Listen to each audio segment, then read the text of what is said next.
ખેલ ખ્યાતિ હોસ્પિટલના કસાયોની કરતૂતનો પર્દાફાશ થયો છે।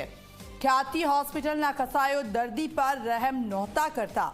ઝી 24 કલાક પર ખ્યાતિ હોસ્પિટલના પાપનો પર્દાફાશ।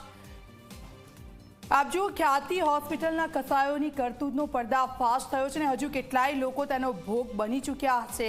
ખ્યાતિ હોસ્પિટલના કસાયો દર્દી પર રહેમ નહોતા કરતા। આપ જુઓ, પગનો દુખાવો હોય અને દર્દીને એન્જિયોપ્લાસ્ટિક સર્જરી કરી દેવામાં આવે છે। ખ્યાતિ હોસ્પિટલના સંચાલકોને ડોક્ટરો જે કાર્ય કરી રહ્યા છે તેનો પર્દાફાશ થયો છે। ખ્યાતિ હોસ્પિટલના માલિકોએ અનેક લોકોનો ભોગ લીધો છે।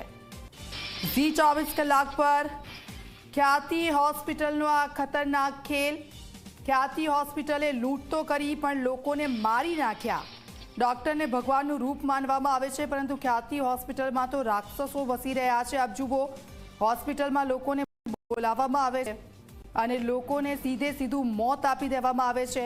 દર્દીને પગમાં દુખાવો, હાથમાં દુખાવો હોય અને હૃદયમાં સ્ટેન્ટ મૂકી દેવામાં આવે છે। અવ્વલ દરજ્જાની હલકાઈ પર ઉતરી આવી છે આ ખ્યાતિ।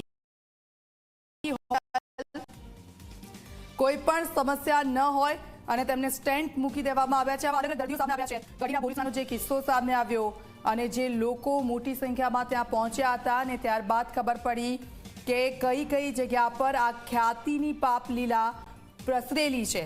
આપ જુઓ આ દ્રશ્યો અને આ જે શખ્સો અમે આપને બતાવી રહ્યા છે, તેમના મોઢા પર તેમણે જે કર્યું છે એનો સહેજ પણ તેમને અફસોસ નથી। મીડિયાની સામે આવે છે તો હસતા હસતા તે લોકો વાતચીત કરતા પણ જોવા મળે છે। અત્યાર સુધી કેટલાય લોકોનો જીવ લીધો છે અને આ એ જ ડૉક્ટર છે પ્રશાંત વજીરાણી કે જેમણે 2 લોકોનું ઓપરેશન કર્યું, એન્જિયોપ્લાસ્ટિક સર્જરી કરી, 2 લોકોનો ભોગ લીધો। આ તો 2 લોકો સામે આવ્યા છે। અત્યાર સુધી આવા કેટલાય લોકોના ઓપરેશન કરી દીધા હશે। માનવ જીવનના જે અંગો છે તેની સાથે છેડછાડ કરતા આ રાક્ષસો, આ હેવાનો કે જેમને છોડવામાં ન આવે। આપ જુઓ, સાણંદના તેલાવના પણ કેટલાક લોકો છે કે જે ભોગ બની ચૂક્યા છે। તેમણે પોતાના સ્વજનો ગુમાવી દીધા છે।